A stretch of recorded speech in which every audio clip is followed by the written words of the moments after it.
Olá, meus irmãos, o meu bom dia a todos vocês. Que a graça e a paz do nosso querido Jesus esteja com você nesta manhã, neste dia, nesta segunda-feira. Que realmente você possa ter um dia muito abençoado e que Cristo Jesus ele possa ser o seu companheiro nesse dia, possa estar presente em todos os momentos na sua vida. Nós vamos agora estudar a nossa lição, hoje segunda-feira, né? O título da nossa lição é a genealogia em Gênesis. Tá? Qual a importância da genealogia? Nós vamos estudar e nós vamos aprender algumas lições importantes nesta manhã e vamos ver se nós encontramos também dentro da genealogia. Ok? Vamos orar? Altíssimo Deus, nosso bom Pai, nesta manhã, nesse momento, nós estamos aqui na nossa sala da esperança e nós vamos estudar a Tua Palavra. Através do guia de estudo, nós vamos para a Tua Palavra, a Bíblia Sagrada, onde nós iremos saciar a nossa necessidade espiritual. Em nome de Jesus, nós o pedimos e agradecemos. Amém. Muito bem, meus irmãos queridos, meus amigos, a genealogia em Gênesis, né? Qual a importância dessa história contada que fulano gerou fulano, Beltrano gerou, enfim, né? Um foi gerando o outro e por que essa história? Porque será que tem alguma coisa importante na genealogia? Nós vamos descobrir através do estudo da nossa lição de hoje, que temos como base Gênesis no capítulo 10, todo o capítulo, né? Mas também, meus queridos, Lucas, no Novo Testamento, e Mateus também, né, eles confirmaram a importância da genealogia. Tá? Às vezes, quando a gente vai tentar fazer o ano bíblico, né, eu mesmo já fiz isso várias vezes, né, já estudei a Bíblia por completo por várias vezes, né, pelo menos até 7 vezes eu contei. Mas quando a gente chega nesses trechos, né, onde vai contando a história de fulano, de Beltrano, de Cicrano, né, fulano gerou fulano, Beltrano gerou Cicrano, e, enfim, e parece que não tem fim mais aquela lista de pessoas, não é verdade? Aí parece que fica assim cansativo, né? Parece que não tem importância, parece que o assunto não tem ali, aliás, parece que a mensagem ali não tem assunto, um assunto assim espiritual, né? Mas será que isso é verdade? Queridos, aqui na leitura da lição de hoje, por exemplo, nós podemos ver aí que Adão, ele teve a oportunidade de viver aí por um pouco mais de 900 anos, cerca de 930 anos, um pouquinho mais, um pouquinho menos, né? E Adão, ele teve a oportunidade de chegar até perto de Noé, tá? A lição mostra para nós que o pai de Noé, Abimeleque, né, ele tinha 56 anos de idade quando Adão morreu. Então, provavelmente, ele ouviu muito ainda, quem sabe, do próprio Adão, muitas histórias, né? Ou se ele não ouviu, né, de Adão, mas aqueles mais próximos ali, com certeza contou para ele muita coisa. Tá? E se ele ouviu do próprio Adão, e ele passou para o seu pai Noé, quem sabe ele contou a história de que ele esteve com Adão e ouviu muito dele, quando ainda o pecado não tinha introduzido aqui no planeta Terra, né? Quando a beleza que era, como as coisas era perfeitas, né? Era bela. E depois da entrada do pecado, Adão ele teve aí a infelicidade de contemplar muitas misérias, muitas desgraças causadas pelo pecado, né? Adão teve a oportunidade de ver ali a descendência, os descendentes do seu filho Caim, né? Cada vez mais se degradando, se distanciando, né?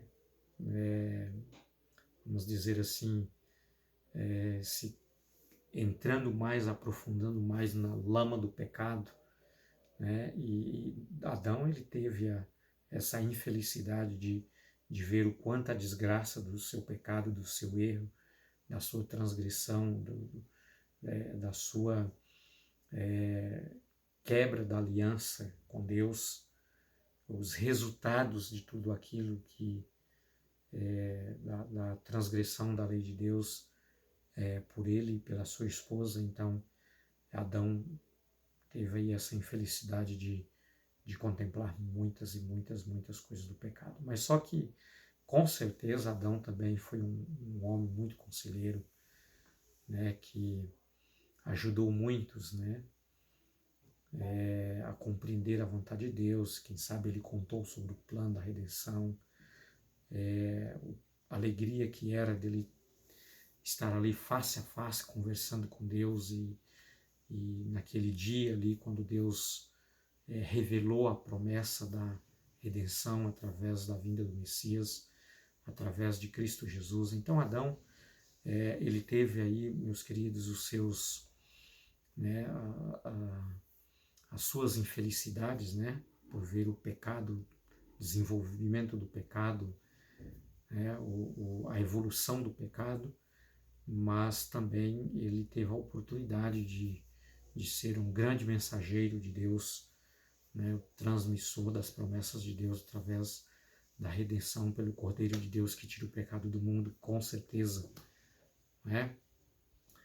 Queridos, alguns pontos muito importantes nós temos aqui na nossa lição de hoje que nós precisamos tirar como lições para nós e frisarmos isto para o nosso crescimento espiritual, né, através da genealogia, tá? Alguns pontos aqui importantes que eu separei, por exemplo, meus queridos, como eu falei, né? A primeira delas, a primeira lição, Adão, né, por muito tempo, ele teve aí a infelicidade de participar, de contemplar ali, de estar perto ali, de vendo a evolução do pecado, o crescimento do pecado, e tantas misérias, tantas mortes, tanta destruição, tanta violência, né, de todas as formas de imoralidade que você possa imaginar.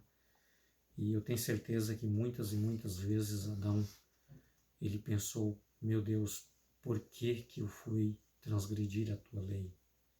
Por que eu fui quebrar a minha aliança com o Senhor? Né? E quem sabe muitas vezes Adão se sentiu culpado, né, de ver tantas pessoas se degradando, se destruindo, se matando, né? Tanta violência, tantas coisas horríveis que antes do pecado ele não conhecia nada disso porque ele não conhecia o lado do mal, tá? Mas por outro lado também a promessa de Deus lhe confortava o coração, o Espírito Santo lhe confortava, dizendo que ele poderia ficar tranquilo, que Deus enviaria o seu Filho, Cristo Jesus, para resolver o problema do pecado, dar fim ao pecado, destruir o pecado, acabar com o pecado e também com o originador do pecado e a morte, a destruição. Tudo isso deixaria de existir através de Cristo Jesus, quando ele viesse pela primeira vez, morresse como o nosso Cordeiro, e pela segunda vez viria para dar fim a tudo aquilo que era mal, tá? Outro ponto importante também, meus queridos, é que Deus, ele está em meio à história. por isso que a genealogia é importante para nós. Aqui vem mostrando para nós o quanto Deus ele está envolvido na história. Deus não criou esse mundo e ele então abandonou esse mundo e deixou por conta, né, do pecado, por conta do mal. Não. Deus ele está envolvido na história e ele conhece exatamente cada ponto principal da história desta terra. Vocês viram aí que Deus mencionou cada um pelo seu nome. Isso demonstra, meus queridos, o quanto Deus está realmente de olho em tudo que acontece aqui em cima desta terra. Tá? Outro ponto importante também, meus queridos, é que os nomes mencionados demonstram o quanto você e eu, quanto nós somos importantes para Deus. Tá? Ali na genealogia, Deus demonstrou ali o quanto Ele está interessado conosco e o quanto Ele nos conhece, chamando-os pelo próprio nome. O quanto você é importante, e maravilhoso para Ele. Tá? Deus, Ele conhece você, Ele sabe da sua história, Ele sabe do seu problema, Ele conhece exatamente o que está no íntimo do seu coração, porque Deus conhece você pelo seu nome. E Ele chama você pelo seu nome. Tá? Isso é muito importante, isso é muito gratificante, saber que nós temos um Deus, né, que em meio a tantas criações de todo o universo que, sabe, para uma mente finita como a nossa, meus queridos, você não pode nem imaginar em pensar em tanta grandiosidade que Deus tenha criado. Mas Ele interessa por você. Você que é um pequeno, quase que um nada, um grão de areia no universo, né, em meio a uma imensidão, mas você é importante, Deus conhece você pelo seu nome. Tá? Ele te chama pelo seu nome. Você é individual para Ele. Tá? Ele conhece você intimamente. Você é único, não existe duas pessoas iguais a você. Você é único para Deus. E Cristo Jesus morreria se você fosse o único pecador em cima da face da terra. Tá? Outra coisa importante também, meus queridos, na genealogia qual será a nossa história quando a gente partir daqui, quando a gente for embora daqui, porque nós não nascemos para semente. Depois do pecado que nós fomos todos condenados à morte, meus queridos, Jesus resolveu o problema da morte eterna. Quando você aceita Jesus como seu Salvador, como seu Redentor, você é liberto da morte eterna, da condenação da morte eterna. Mas essa morte aqui é um sono, um descanso apenas, todos nós iremos passar por ela. Se Jesus não voltar na nossa geração, iremos passar por esta morte. Nós não nascemos como semente. Tá? Mas o ponto importante é, que história você está deixando? Que história será contada de você quando você não estiver mais por aqui? Quando eu não estiver mais por aqui? Tá? Qual é o legado que nós vamos deixar para as nossas gerações posteriores? O que irão falar da gente? Tá? Quais são os comentários? Meus queridos, isso é muito importante.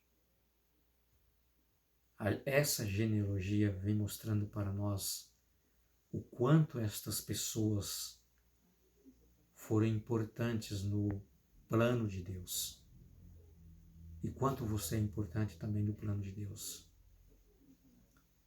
Que história você deixará? Pense nisto. Tá? Outra coisa também, meus queridos, todas as pessoas da história são pessoas reais. São pessoas que realmente existiu e deixou um legado.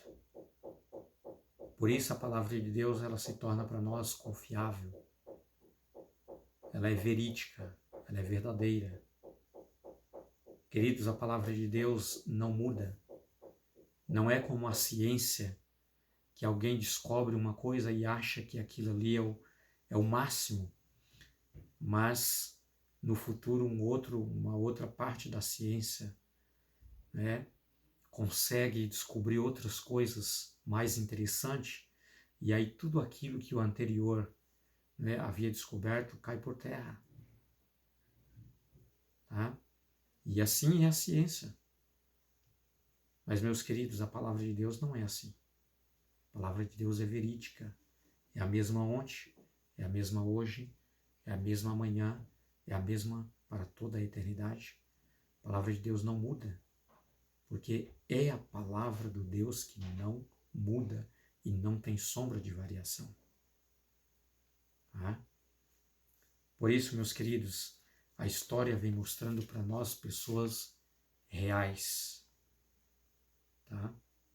Pessoas que existiram, pessoas que deixou um legado, pessoas que deixou uma história, pessoas que foram importantes naquele plano, pessoas em que traz para nós uma certeza que a palavra de Deus ela é verídica. Ela é uma verdade eterna. Você pode crer na palavra de Deus. Tá?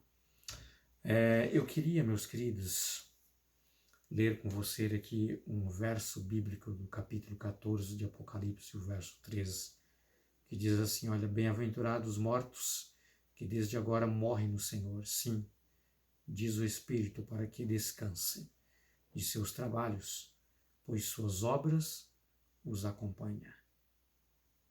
Queridos, queira Deus que as nossas obras, elas sejam as obras eternas. Mesmo quando nós estivermos descansando, aguardando a vinda do Senhor Jesus, apenas por um pouco de tempo esperando, mas as nossas obras possam seguir. Outros poderão se converter, mesmo quando nós estivermos descansando pelo legado que deixamos. Que o Espírito de Deus esteja com você neste dia, nesta semana e em toda a sua vida. E que você seja uma bênção nas mãos do Senhor. Fique com Deus, meu querido, minha querida irmã. E até amanhã, se Deus quiser, estaremos de volta. Pela graça de Cristo Jesus. Amém.